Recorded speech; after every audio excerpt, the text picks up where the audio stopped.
नमस्कार, current news में आपका स्वागत है। मैं हूं अमृत उपाध्याय। सबसे पहले पिछले एक सप्ताह की हेडलाइंस पर डालते हैं नजर।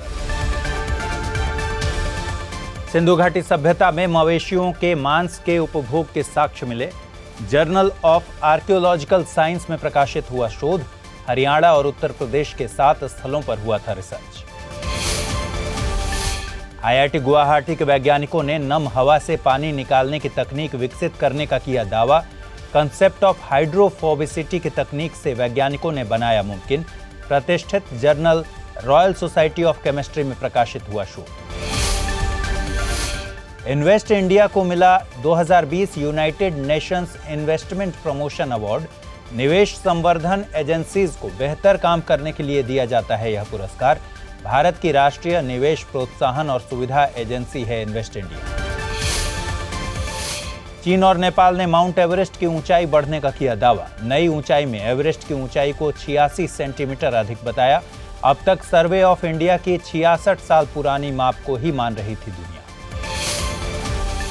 और एनजीटी ने ओडिशा सरकार को 14 हाथी गलियारों के लिए कार्ययोजना तैयार करने का दिया निर्देश। 3 माह में तैयार करना होगा एक्शन प्लान। भारत में अब तक 101 एलिफेंट कॉरिडोर्स की हो चुकी है पहचान। तो चलिए खबरों की शुरुआत करें। हाल ही में सिंधु घाटी सभ्यता पर हुए एक शोध से चौंकाने वाले तथ्य सामने आए हैं। शोध के मुताबिक इस सभ्यता के लोगों में मवेशियों का मांस खाने का प्रचलन था। लगभग 4600 साल पुराने मिट्टी के बर्तन की जांच के बाद इस बारे में पता चला है। जर्नल ऑफ आर्कियोलॉजिकल साइंस में प्रकाशित एक शोध के मुताबिक इस सभ्यता के लोग सुअर, भैंस, बकरी, भेड़ आदि के मांस खाते थे। गौरतलब है कि कैम्ब्रिज विश्वविद्यालय और बनारस हिंदू विश्वविद्यालय के 2 रेंज प्रोजेक्ट के एक भाग के रूप में इस शोध पर काम किया गया है। इसमें प्राचीन स्थलों पर पाए जाने वाले मिट्टी के बर्तनों में लिपिड अवशेषों का विश्लेषण किया गया था। इसमें वर्तमान हरियाणा और उत्तर प्रदेश के 7 सिंधु घाटी सभ्यता स्थलों के अवशेषों का विश्लेषण किया गया। हिसार के राखीगढ़ी, मसूदपुर, लोहारी राघो, रोहतक के फरमाना टाउन, भिवानी के खनक और मेरठ के आलमगीरपुर गांवों के 172 सैंपल पर शोध किया गया। शोध के मुताबिक 50 से 60% घरेलू पशुओं की हड्डियों के साक्ष्य मिले हैं। शोध के अनुसार घरेलू पशुओं की हड्डियों का उच्च अनुपात में मिलना इसके उपभोग की तरफ इशारा करता है।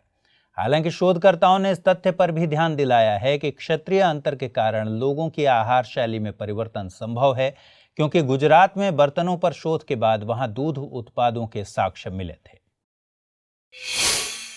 उधर आईआईटी गुवाहाटी के वैज्ञानिकों की एक टीम ने आर्द्र हवा से पानी निकालने की एक तकनीक विकसित करने का दावा किया है। प्रतिष्ठित journal royal society of chemistry में प्रकाशित शोध से यह बात सामने आई है। आईआईटी गुवाहाटी के सेंटर ऑफ नैनो टेक्नोलॉजी के प्रोफेसर डॉक्टर उत्तम, रिसर्च स्कॉलर कौशिक माझी, अभिजीत दास और मणिदीपा धर ने मिलकर इस तकनीक को विकसित किया है। शोधकर्ताओं के मुताबिक पीने के पानी की कमी के चलते गैर पारंपरिक साधन से इसे जमा करने और बचाने की कवायद हो रही है। शोधकर्ताओं का मानना है कि ऐसे क्षेत्रों में जहां पानी की कमी है, वहां के पौधे और छोटे जीव खुद ही नमी वाली हवा से पानी निकालने और अपनी ज़रूरतें पूरी करने में सक्षम होते हैं।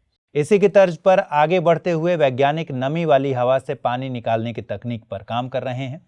इस तरह की वाटर हार्वेस्टिंग तकनीक को कॉन्सेप्ट ऑफ हाइड्रोफोबिसिटी कहते हैं।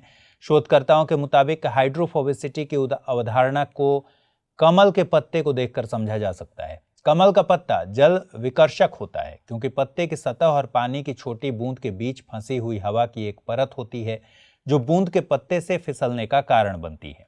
इसलिए नमी वाली हवा से पानी जैसे ही दूर जाने की कोशिश करता है, यह तकनीक उसे पकड़कर अपने काम में ले आती है। बीते दिनों आयोजित केंद्रीय कैबिनेट की बैठक में आत्मनिर्भर भारत रोजगार योजना को मंजूरी दी गई। इस योजना का उद्देश्य आत्मनिर्भर भारत पैकेज 3.0 के तहत औपचारिक क्षेत्र में रोजगार को बढ़ावा देना है। सरकार ने फिलहाल वर्तमान वित्तीय वर्ष के लिए इस योजना के तहत खर्च के लिहाज से 1584 करोड़ रुपए की मंजूरी दी है, जबकि पूरी योजना अवधि यानी 2020 से 2023 तक के लिए 22,810 करोड़ रुपए की मंजूरी मिली है। इस योजना में कुछ मुख्य बातें शामिल हैं, जैसे नए कर्मचारी जिनकी नियुक्ति 1 अक्टूबर 2020 के दिन या उसके बाद हुई है और जो 30 जून 2021 तक की अवधि के बीच नियुक्त होंगे। भारत सरकार उन्हें 2 साल के लिए सब्सिडी देगी। ऐसी इकाइयां जो अधिक से अधिक 1000 लोगों को रोजगार देंगी, उनके नए कर्मचारियों को ईपीएफ के संबंध में 12% कर्मचारी के योगदान और 12% नियोजक के योगदान यानी 24% का भुगतान भारत सरकार 2 साल के लिए करेगी। अगर कर्मचारियों की संख्या 1000 से ज्यादा होती है तो उस स्थिति में भारत सरकार केवल कर्मचारी के योगदान के बराबर यानी 12% का ही भुगतान करेगी। ऐसा कर्मचारी जिसकी मासिक आय 15,000 रुपए से कम है और ईपीएफओ में पंजीकृत किसी इकाई में 1 अक्टूबर 2020 के पहले से काम नहीं कर रहा है या उस कर्मचारी के पास अगर यूनिवर्सल अकाउंट नंबर नहीं है तो वह भी इस योजना का लाभ उठा सकेगा। इसके अलावा ईपीएफओ किसी भी योगदान को उस सदस्य के आधार लिंक्ड अकाउंट में ही क्रेडिट करेगा।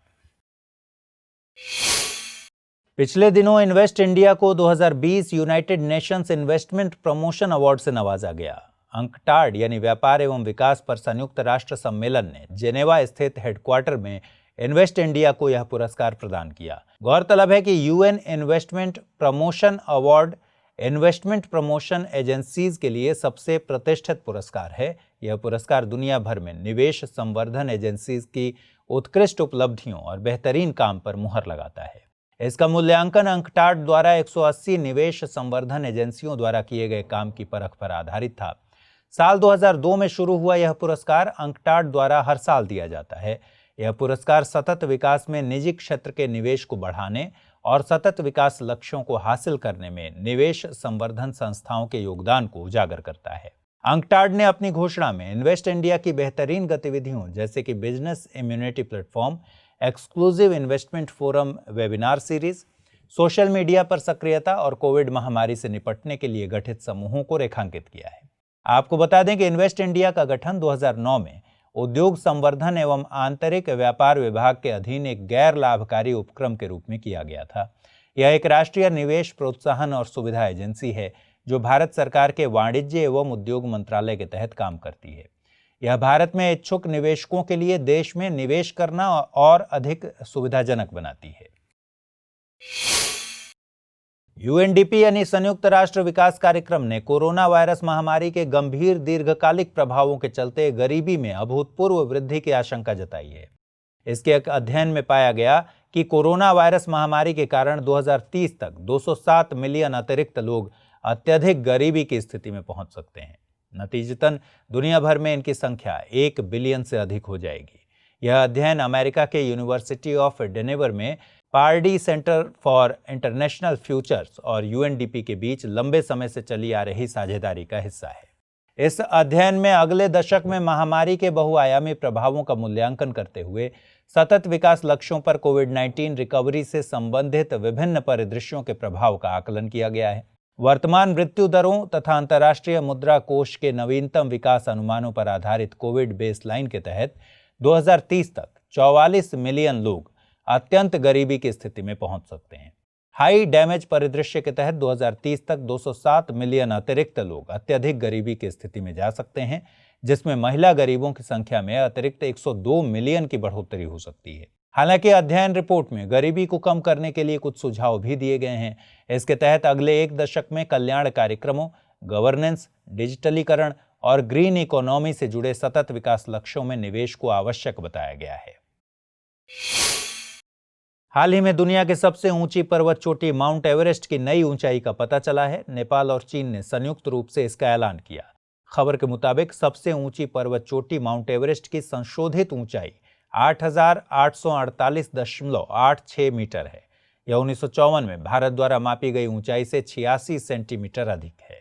दरअसल कुछ साल पहले नेपाल सरकार ने एवरेस्ट की सटीक ऊंचाई मापने का निर्णय लिया था, क्योंकि 2015 में आए भूकंप तथा अन्य कारणों से चोटी की ऊंचाई में बदलाव की अटकलें लगाई जा रही थी। लिहाजा नेपाल सरकार ने ऐलान किया कि वह 1954 के सर्वे ऑफ इंडिया के निष्कर्षों का पालन करने के बजाय पर्वत का माप खुद करेगी। दरअसल सर्वे ऑफ इंडिया द्वारा 1954 में माउंट एवरेस्ट की ऊंचाई 8,848 मीटर निर्धारित की गई थी, जिसमें थियोडोलाइट्स और चेन जैसे उपकरणों का उपयोग किया गया था। चीन को छोड़कर दुनिया भर में सभी ने भारत द्वारा बताई गई ऊंचाई को स्वीकार किया। 1999 में एक अमेरिकी टीम ने भी पर्वत की ऊंचाई को मापने का दावा किया था। यह सर्वेक्षण अमेरिका के नेशनल जियोग्राफिक सोसाइटी द्वारा प्रायोजित किया गया था। तब इसकी ऊंचाई लगभग 8,850 मीटर बताई गई थी। आपको बता दें कि नेपाल सरकार द्वारा माउंट एवरेस्ट की ऊंचाई मापने में न्यूजीलैंड की सरकार ने मदद की। हालांकि ऊंचाई मापने में इस्तेमाल की गई तकनीक के बारे में अभी कोई जानकारी नहीं दी गई है। UN commission on narcotic drugs यानी संयुक्त राष्ट्र मादक पदार्थ आयोग ने अपने 63वें अधिवेशन में प्रतिबंधित मादक पदार्थों पर अहम फैसला लिया है। इस फैसले में कैनबिस यानी भांग को मादक पदार्थों की सबसे खतरनाक श्रेणी से बाहर कर दिया गया है। भारत ने भी नारकोटिक्स ड्रग्स पर फ्लैगशिप इंटरनेशनल कन्वेंशन में सबसे खतरनाक पदार्थों की सूची से भांग और भांग रेजिन को हटाने के पक्ष में वोट किया। संयुक्त राष्ट्र मादक पदार्थ आयोग के 53 सदस्यों में से भारत, अमेरिका और यूरोपीय संघ समेत 27 सदस्यों ने इस प्रस्ताव पर अपनी सहमति जताई। वहीं रूस, चीन और पाकिस्तान जैसे देशों ने इस प्रस्ताव के विपक्ष में मतदान किया। इसके बाद से भांग और भांग रेजिन को single convention on narcotic drugs 1961 की अनुसूची 4 से हटा दिया जाएगा। अब ये पदार्थ अनुसूची 1 में रखे जाएंगे, जिसके तहत पदार्थों की सबसे कम खतरनाक श्रेणी को शामिल किया जाता है। अनुसूची 4 में शामिल होने के चलते भांग सख्त नियंत्रण के अधीन था, लिहाजा इसका उत्पादन और निर्यात आसान नहीं था। चिकित्सा उद्देश्यों के लिए भी इसके उपयोग को बहुत सीमित कर दिया गया था। आपको बता दें कि भारत के narcotic drugs and psychotropic substances NDPS act 1985 के तहत भांग का उत्पादन, निर्माण, स्वामित्व, बिक्री, खरीद, परिवहन और उपयोग दंडनीय अपराध है। हाल ही में कुछ फिल्मी सितारे इसी कानून के तहत गिरफ्तार किए गए थे। संयुक्त राष्ट्र मादक पदार्थ आयोग की बात करें तो इसकी स्थापना 1946 में की गई थी और इसका मुख्यालय वियना में स्थित है। यह एजेंसी वैश्विक स्तर पर नशीली दवाओं से संबंधित अभिसमयों में मादक अथवा खतरनाक पदार्थों को सूचीबद्ध कर उनके नियंत्रण का दायरा तय करती है। पाकिस्तान और चीन सहित कुछ देशों में धार्मिक आजादी के हो रहे उल्लंघन को देखते हुए अमेरिका ने सख्त कदम उठाया है। इस सूची में 8 और देशों को भी रखा गया है, जिसमें म्यांमार, ईरान, नाइजीरिया, उत्तर कोरिया जैसे देशों का नाम है। इन्हें अमेरिका ने कंट्रीज ऑफ पर्टिकुलर कंसर्न माना है। इसके अलावा कोमोरोस, क्यूबा, निकारागुआ और रूस को स्पेशल वॉच लिस्ट में रखा गया है, यानी इन देशों में धार्मिक आजादी का गंभीर स्तर पर उल्लंघन हो रहा है। जबकि सूडान और उज्बेकिस्तान को इस सूची से हटा दिया गया है, क्योंकि पिछले कुछ समय में इन सरकारों ने इस मामले में काफी सुधार किया है। अल शबाब, अल-कायदा, बोको हरम, आईएसआईएस और तालिबान जैसे आतंकी संगठनों को अमेरिका ने धार्मिक आजादी के उल्लंघन के मामले में एंटिटीज ऑफ पर्टिकुलर कंसर्न माना है।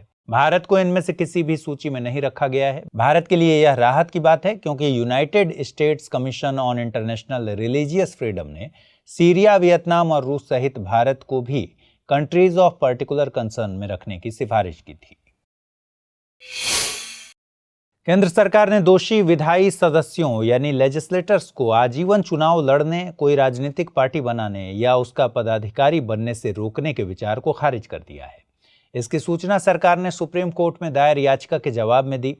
देखा जाए तो सरकार का यह रुख राजनीति को अपराधीकरण से मुक्त करने के लिए चुनाव आयोग द्वारा दिए गए आजीवन प्रतिबंध के विचार से अलग है। आपको बता दें कि यह मामला सुप्रीम कोर्ट के अधिवक्ता अश्विनी उपाध्याय की याचिका पर आधारित है।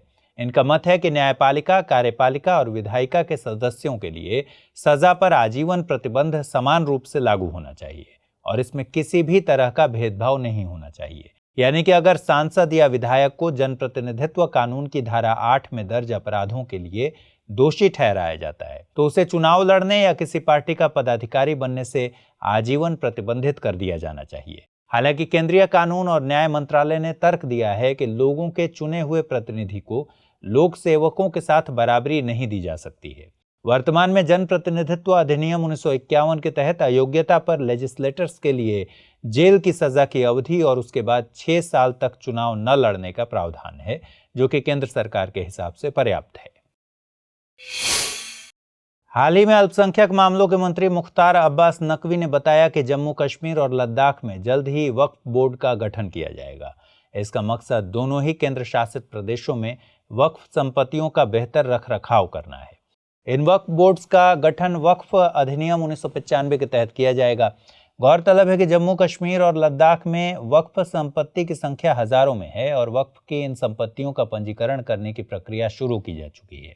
प्रधानमंत्री जन विकास कार्यक्रम के तहत जम्मू कश्मीर और लद्दाख में सामाजिक, आर्थिक और शैक्षणिक गतिविधियों के लिए पर्याप्त आर्थिक सहायता उपलब्ध कराने की योजना है। दरअसल हर राज्य में एक वक्फ बोर्ड होता है जिसमें एक अध्यक्ष के अलावा न्यूनतम 1 और अधिकतम 2 सदस्य होते हैं। इन सदस्यों का चुनाव एक निर्वाचक मंडल द्वारा होता है जिसमें उस राज्य के मुस्लिम सांसद, विधायक, बार काउंसिल के सदस्य और वक्फ के मुतावल्ली शामिल होते हैं। इसके अलावा 3 और सदस्यों को राज्य सरकार द्वारा नॉमिनेट किया जाता है। प्रावधान यह भी है कि बोर्ड में नियुक्त किए गए सदस्यों में कम से कम 2 महिलाएं होनी चाहिए। राज्यों में वक्फ बोर्ड का गठन केंद्रीय वक्फ परिषद की निगरानी में किया जाता है। यह एक सांविधिक निकाय है और अल्पसंख्यक मामलों के मंत्रालय के प्रशासनिक नियंत्रण में कार्य करता है। इसकी स्थापना वर्ष 1964 में वक्फ अधिनियम 1954 में किए गए प्रावधानों के तहत की गई थी। यह एक सलाहकारी निकाय है जो वक्फ बोर्ड के नियत प्रशासन से संबंधित मामलों पर केंद्र सरकार को सलाह देता है। आपको बता दें कि वक्फ अधिनियम 1995 के अस्तित्व में आते ही वक्फ अधिनियम 1954 और वक्फ संशोधन अधिनियम 1984 को निरस्त कर दिया गया। हाल ही में सूचना एवं प्रसारण मंत्रालय ने ऑनलाइन गेमिंग और फैंटेसी स्पोर्ट्स से संबंधित एक एडवाइजरी जारी की है। मंत्रालय ने सभी निजी टेलीविजन प्रसारकों से कहा है कि वे ऑनलाइन गेमिंग, फैंटेसी स्पोर्ट्स आदि से जुड़े विज्ञापनों के लिए भारतीय विज्ञापन मानक परिषद द्वारा जारी दिशा निर्देशों का पालन करें। मंत्रालय ने सलाह देते हुए कहा है कि इन विज्ञापनों में ऐसी किसी गतिविधि को बढ़ावा नहीं दिया जाना चाहिए जो कानून के दायरे से बाहर हो। मंत्रालय के मुताबिक ऑनलाइन गेमिंग, फैंटेसी स्पोर्ट्स आदि पर बड़ी संख्या में दिखाए जाने वाले टेलीविजन विज्ञापन भ्रामक दिखते हैं और ये ग्राहकों को उससे जुड़े वित्तीय और अन्य जोखिमों के बारे में सही ढंग से नहीं बताते। मंत्रालय की माने तो ऐसा करना केबल टेलीविजन नेटवर्क विनियमन अधिनियम 1995 और उपभोक्ता संरक्षण अधिनियम 2019 के तहत निर्धारित विज्ञापन कोड के तहत नहीं है। ऐसे हर गेमिंग विज्ञापन के साथ डिस्क्लेमर के तौर पर यह लिखा होना चाहिए कि इस तरह के गेम में वित्तीय जोखिम बना हुआ है और गेम खेलने वाला व्यक्ति अपने जोखिम पर ऐसा गेम खेले। इस तरह के डिस्क्लेमर को विज्ञापन में कम से कम 20% जगह देनी चाहिए। ऐसे विज्ञापनों में ये सुझाव देने होंगे कि ऑनलाइन गेमिंग न रोजगार के विकल्प के रूप में आय कमाने का मौका देती है और न ही वे ऐसे खेल खेलने वाले व्यक्ति को दूसरों की तुलना में अधिक सफल के रूप में चित्रित कर सकते हैं। आपको बता दें कि 1985 में गठित भारतीय विज्ञापन मानक परिषद भारत में विज्ञापन उद्योग का स्वनियामक स्वैच्छिक संगठन है। इसका मकसद यह सुनिश्चित करना है कि कोई भी विज्ञापन उसके कोड के अनुरूप हो। केबल टेलीविजन नेटवर्क विनियमन अधिनियम 1995 के तहत टेलीविजन नेटवर्क्स के लिए भारतीय विज्ञापन मानक परिषद द्वारा निर्धारित विज्ञापन कोड का पालन करना अनिवार्य है। कर्नाटक के मलनाड क्षेत्र में बाघों की संख्या में आशातीत वृद्धि के पीछे के कारणों का पता चला है। बायोलॉजिकल कंजर्वेशन नामक जर्नल में प्रकाशित एक शोध से इन बातों की जानकारी मिली है। शोध के मुताबिक 1970 से 2015 के बीच कर्नाटक के मलनाड में बाघों के रहने के क्षेत्र में वृद्धि नहीं हुई, लेकिन बाघों की संख्या 70 से बढ़कर 391 हो गई। इसके पीछे वन्य जीव संरक्षण कानून का सख्ती से पालन, गैर सरकारी संगठनों की दखल और वन्य जीव अभयारण्य से लोगों के स्वैच्छिक पुनर्वास को कारण बताया गया है। अध्ययन में पाया गया कि महत्वपूर्ण मानव जनसंख्या वृद्धि, जीवन प्रत्याशा में वृद्धि, क्षेत्र में समग्र गरीबी में कमी के बीच मलनाड क्षेत्र में बाघों की रिकवरी हुई है। इसमें बताया गया है कि अगर बाघों की तादाद में इजाफा करना है तो उन समस्याओं को पहचानना होगा जो इसकी राह में रुकावट हैं। शोध के मुताबिक मलनाड में 21,000 वर्ग किलोमीटर से अधिक संभावित निवास है, फिर भी 30% से भी कम क्षेत्र में बाघ की आबादी जीवन यापन करती है। इसलिए उम्मीद जताई गई है कि अगर भविष्य में बाघों की तादाद में इजाफे की पहल की जाती है तो इसमें लगभग 1300 बाघ निवास कर सकते हैं। शोधकर्ताओं का मानना है कि वन्य जीवों को बचाने के लिए कई प्रकार की संरक्षण चुनौतियों का सामना करना पड़ता है। ये मौजूदा वन्य जीव अभयारण्य को मैनेज करना, मानव वन्य जीव संघर्ष, बुनियादी ढांचे के विकास का प्रभाव, जूनोटिक रोगों के उद्भव, वन्यजीव व्यापार और अवैध शिकार सहित कई प्रकार की संरक्षण चुनौतियों का सामना करते हैं। लिहाजा वन्यजीव आबादी की निगरानी करते हुए उन्हें पहचानने की जरूरत है। हाथियों की सुरक्षा के लिए नेशनल ग्रीन ट्रिब्यूनल ने ओडिशा सरकार को 14 चिन्हित हाथी गलियारों के लिए एक कार्य योजना तैयार करने का निर्देश दिया है। इस कार्य योजना को तैयार करने के लिए 3 माह का समय दिया गया है। दरअसल ओडिशा सरकार ने 870.61 वर्ग किलोमीटर के कुल क्षेत्र में 420.8 किलोमीटर लंबे 14 गलियारों के विस्तार का प्रस्ताव दिया था, लेकिन कई सालों बाद भी सरकार के प्रस्ताव पर कोई ठोस प्रगति नहीं हो सकी थी। एलिफेंट कॉरिडोर यानी हाथी गलियारों का मकसद उनके एक आवास से दूसरे आवास तक मुक्त आवाजाही की सुविधा देना है। दरअसल ये संकरी भूपट्टियां हैं जो हाथियों के दो बड़े आवासों को जोड़ने का काम करती हैं। दुर्घटनाओं और अन्य कारणों से हाथियों की मृत्यु को कम करने की दृष्टि से ये गलियारे बेहद अहम हैं। राष्ट्रीय हाथी कॉरिडोर परियोजना के तहत भारत के वन्य जीव ट्रस्ट द्वारा 2005 में 88 हाथी गलियारों की पहचान की गई थी, जिनकी संख्या बढ़कर 101 हो गई है। हाथी मानव संघर्ष को कम करने की दिशा में यह एक बड़ा कदम है। इससे न केवल लोगों की मृत्यु में कमी होगी, बल्कि मरने वाले हाथियों की संख्या में भी कमी आएगी। पिछले दिनों घोंघे की एक प्रजाति जायंट अफ्रीकन स्नेल खबरों में रही। एक अध्ययन के मुताबिक केरल के ज्यादातर इलाकों में घोंघे की इस प्रजाति का फिर से हमला हुआ है। यह प्रजाति खासकर अफ्रीका और एशिया में पाई जाती है। जानकारों की माने तो भारत में इस प्रजाति की जो जनसंख्या पाई जाती है, उसकी जेनेटिक वैरायटी मूल रूप से अफ्रीका में पाए जाने वाले घोंघों के मुकाबले काफी ज्यादा है। इससे यह पता चलता है कि भारत में घोंघे की विदेशी प्रजाति की तादाद काफी ज्यादा है। इससे पहले भी 1970 और 2005 में इस प्रजाति के घोंघों का राज्य में हमला हुआ था। हालांकि 2005 में जहां इनका फैलाव 2 ही जिलों में हुआ था, वहीं अब ये इडुक्की को छोड़कर केरल के बाकी सभी जिलों में फैल चुके हैं। इनके फैलने की सबसे बड़ी वजह केरल में उन देशों से टिम्बर का आयात होना है जहां इन घोंघों की संख्या काफी ज्यादा है। आपको बता दें कि IUCN ने जायंट अफ्रीकन स्नेल को दुनिया की सबसे आक्रामक प्रजातियों में रखा है। यह भी माना जाता है कि इस प्रजाति से इंसानों में इओसिनोफिलिक मेनिंजाइटिस, सेप्टिकेमिया और पेरिटोनाइटिस बीमारियां होती हैं। एक आक्रामक प्रजाति वह होती है जो किसी क्षेत्र के लिए स्वदेशी नहीं होती, यानी उनकी उत्पत्ति किसी क्षेत्र में प्राकृतिक रूप से नहीं होती। ये प्रजातियां पारिस्थितिकी और अर्थव्यवस्था को बड़े स्तर पर नुकसान पहुंचाती हैं। इन्हें एलियन स्पीशीज भी कहा जाता है। भारत में कुछ आक्रामक प्रजातियों में लैंटाना घास, Congress weed, elephant grass, African catfish इत्यादि शामिल हैं। हाल ही में जूलॉजिकल सर्वे ऑफ इंडिया ने मलायन जायंट स्क्वेरल पर पहली बार एक अध्ययन किया। अध्ययन में इस प्रजाति की कम होती संख्या पर चिंता जताई गई है। अध्ययन में कहा गया है कि यदि भारत में इसके संरक्षण के लिए उचित कदम नहीं उठाए गए तो 2050 तक इसकी संख्या में 90% तक की गिरावट आ जाएगी और इस तरह अगले कुछ दशकों में ही यह प्रजाति विलुप्त भी हो जाएगी।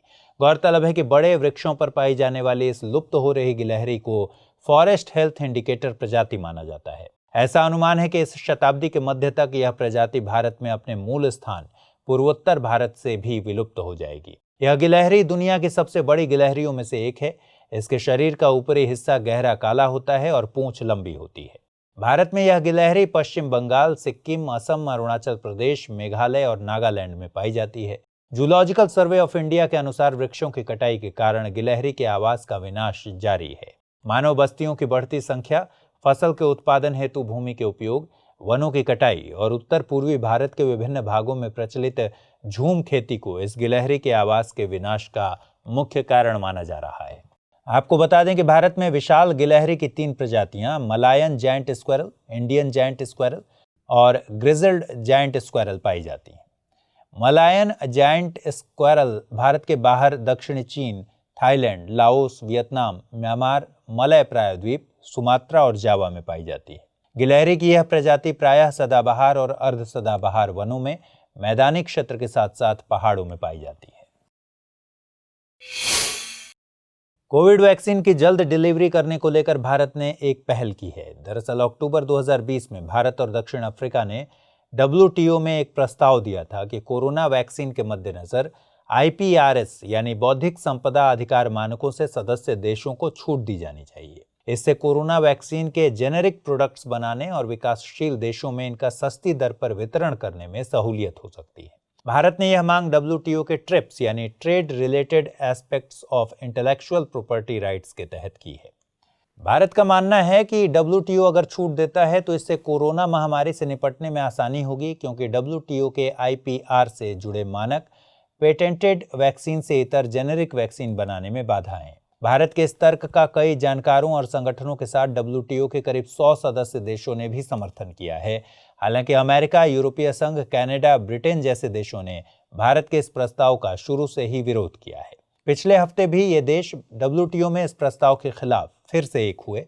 इस मामले में अमेरिका का कहना है कि किसी भी वैक्सीन की मैन्युफैक्चरिंग के विषय में IPR का पालन करना जरूरी है। वहीं यूरोपीय संघ का मानना है कि कोरोना की वैक्सीन या उसके ट्रीटमेंट के संबंध में IPR कहीं से भी बाधा नहीं है। आपको बता दें कि वैश्विक स्तर पर IPR को संरक्षण देने के लिए WTO का ट्रिप्स समझौता मौजूद है। चूंकि भारत भी इस समझौते के लिए प्रतिबद्ध है, इसलिए भारत में भी IPR को संरक्षण देने के लिए पेटेंट एक्ट 1970, व्यापार चिन्ह अधिनियम 1999 जैसे कानून मौजूद है। दरअसल जेनेरिक दवाओं को पेटेंट दवाओं के मिले जुले फॉर्मूले के आधार पर ही बनाया जाता है, लेकिन इनकी कीमत में बहुत अंतर होता है। इसलिए विकसित देश भारत के इस प्रस्ताव का विरोध कर रहे हैं, क्योंकि भारत जेनेरिक दवाओं के बाजार के मामले में अग्रणी है। हाल ही में झारखंड सरकार ने राज्य के लिए नई पर्यटन नीति 2020 की घोषणा की है। इस पर्यटन नीति के पीछे सरकार की मंशा झारखंड को भारत के पर्यटन मानचित्र में फिर से पर्यटन स्थल के रूप में स्थापित करना है। इस पर्यटन नीति का उद्देश्य राज्य सरकार और समुदायों के आपसी सहयोग से झारखंड में पर्यटकों के अनुभव को बढ़ाना है। सरकार का उद्देश्य झारखंड को भारतीय तथा विदेशी पर्यटकों के लिए एक सुरक्षित और स्वागत योग्य राज्य के रूप में ब्रांड बनाकर पेश करना है। झारखंड राज्य की पर्यटन नीति 2020 के मुताबिक राज्य में पर्यटन क्षेत्र में 75,000 नौकरियों का सृजन किया जाएगा। इनमें से अधिकतर नौकरियों में पिछड़ों और वंचितों को विशेष स्थान मिलेगा।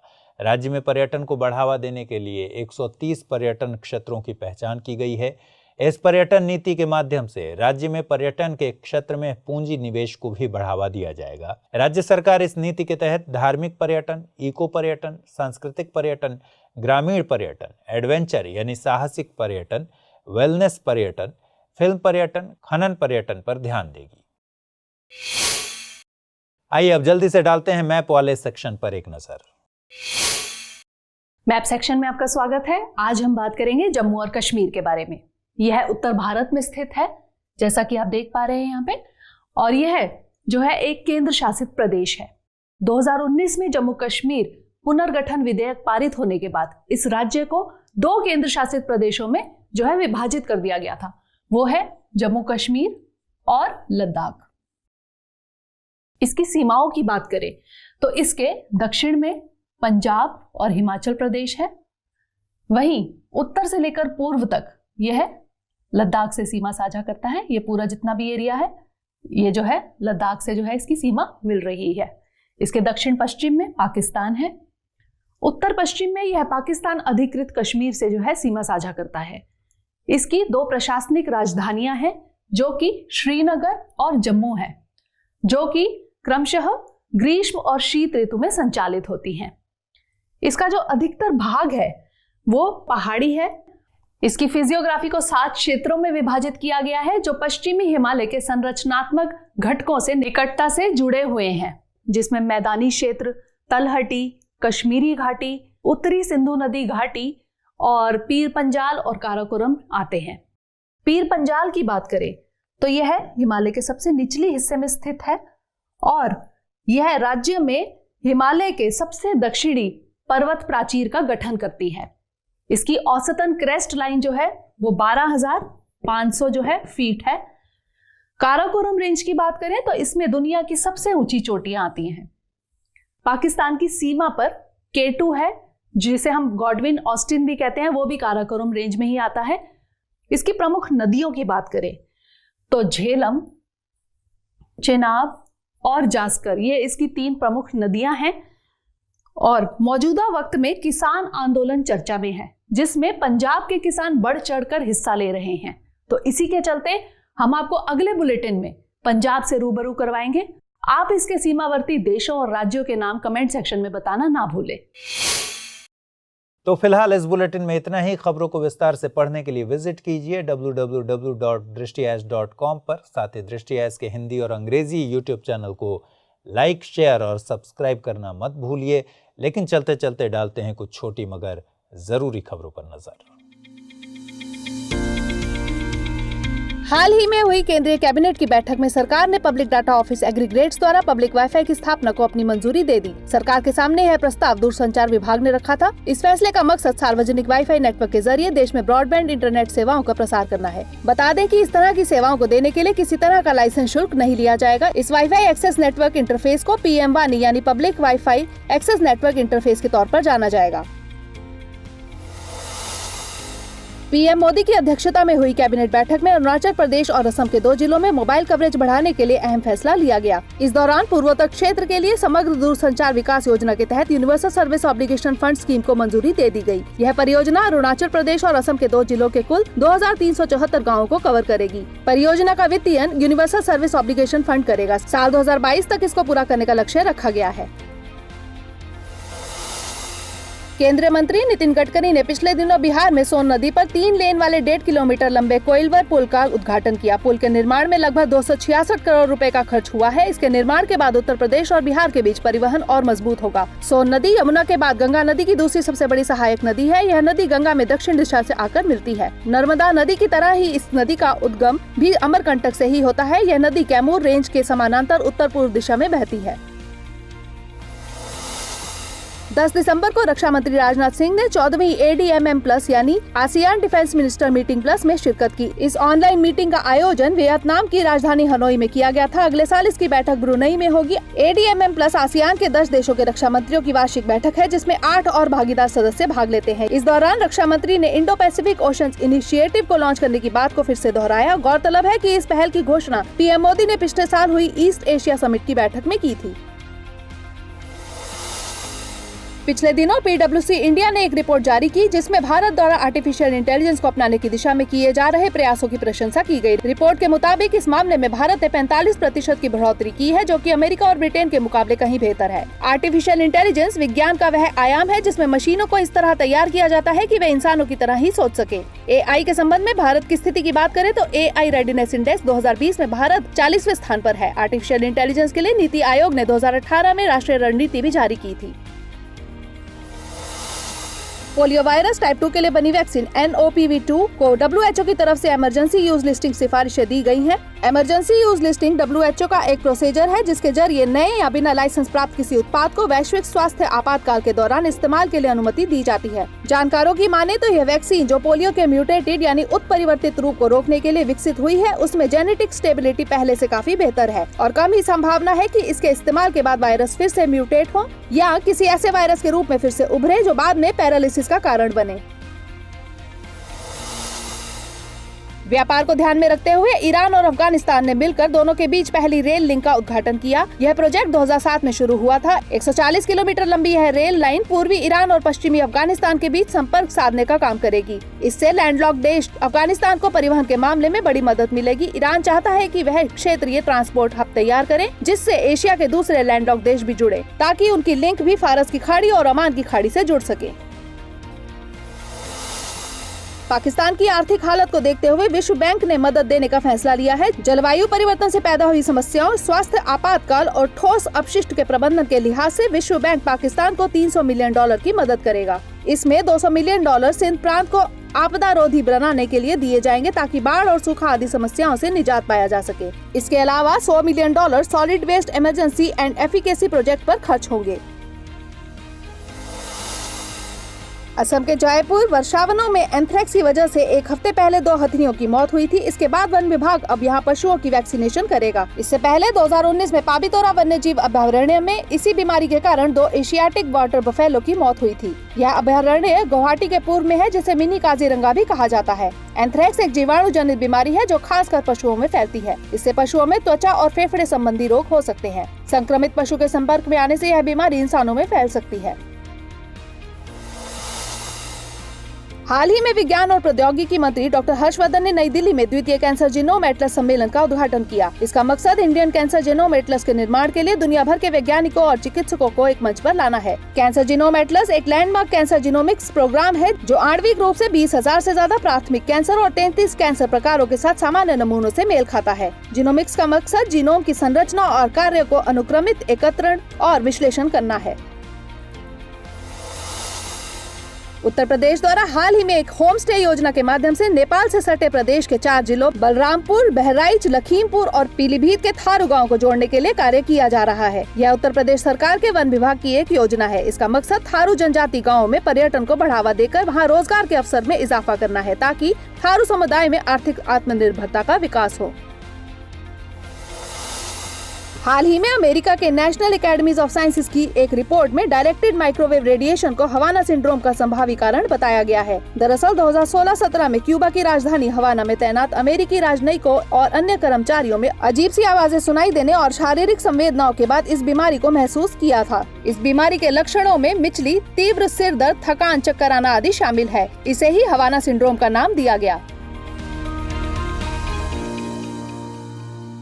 हमारी टीम कोशिश करती है कि आपको दी गई खबरों में एक भी गलती ना हो, लेकिन यदि किसी सोर्स या ह्यूमन एरर की वजह से ऐसी गलती हो जाती है तो इस वीडियो के कमेंट बॉक्स में उस गलती को सुधार कर पिन कर दिया जाता है और यह आपको कमेंट बॉक्स में सबसे ऊपर दिखाई देता है।